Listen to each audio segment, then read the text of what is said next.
So when you are cleaning up your garden between seasons, you're probably going to find some plants that have some disease on them or fungal issues. These are some tomato plants. They're still alive, but they're just not producing really great. It is winter currently right now, so I'm not expecting them to be producing well. I just haven't gotten around to cleaning up the garden, and I didn't need this raised bed for any of my winter gardening. But because I do want to start getting the bed ready for the upcoming season, I am clearing these plants out. But you can see right here, this tomato plant right here has some powdery mildew on it, which is pretty common, and we've been having a lot of rain, so it's not surprising to have powdery mildew on these plants. But as I'm removing them, there's a couple of things that I want to be sure that I'm doing so that I don't allow powdery mildew to enter my garden as easily next year or to affect my plants next year. And sometimes those spores of the powdery mildew can go down into the soil. So then you'll end up with the same issues the following year. Now you will probably still find some kind of disease on your plants at some point. It's just how gardening is, right? But if we can prevent it from happening more than it should, then I'm all for that. So when you are removing your plants that have diseases on them, such as this powdery mildew, once you remove the plant, you want to make sure that you are sterilizing everything. And by sterilizing everything, I mean everything. So here are the tomato cages and some of the support stakes that I had, some plant clips.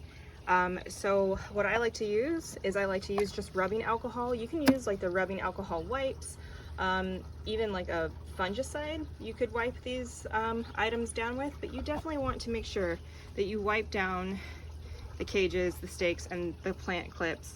You also want to make sure that you sterilize any tools that you use, because if you don't do it right after removing the plants, it's very possible you'll just pick up those same tools and then end up using them on healthy plants and then spreading disease to healthy plants. So make sure you sanitize all of your tools when you're done removing diseased plants. Another important thing is to not compost any diseased plant matter that you cut out of your garden. You could compost them if you really wanted to, but I like to play it safe and just put it in my green bin.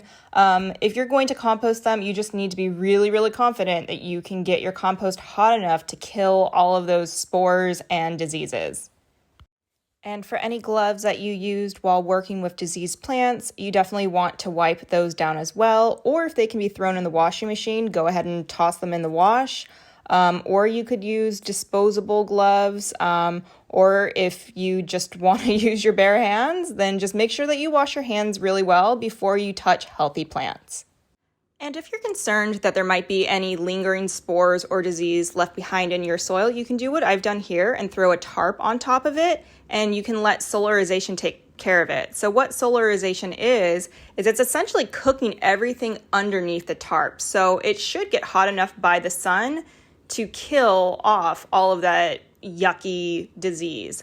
It's also a great idea to do this if you've sown cover crops, and if you've chopped and dropped your cover crops, putting the tarp over it and letting the sun cook it will help the cover crops decompose a little bit faster, giving your soil more nutrients for the upcoming growing season. Hopefully you found these tips helpful. Happy growing!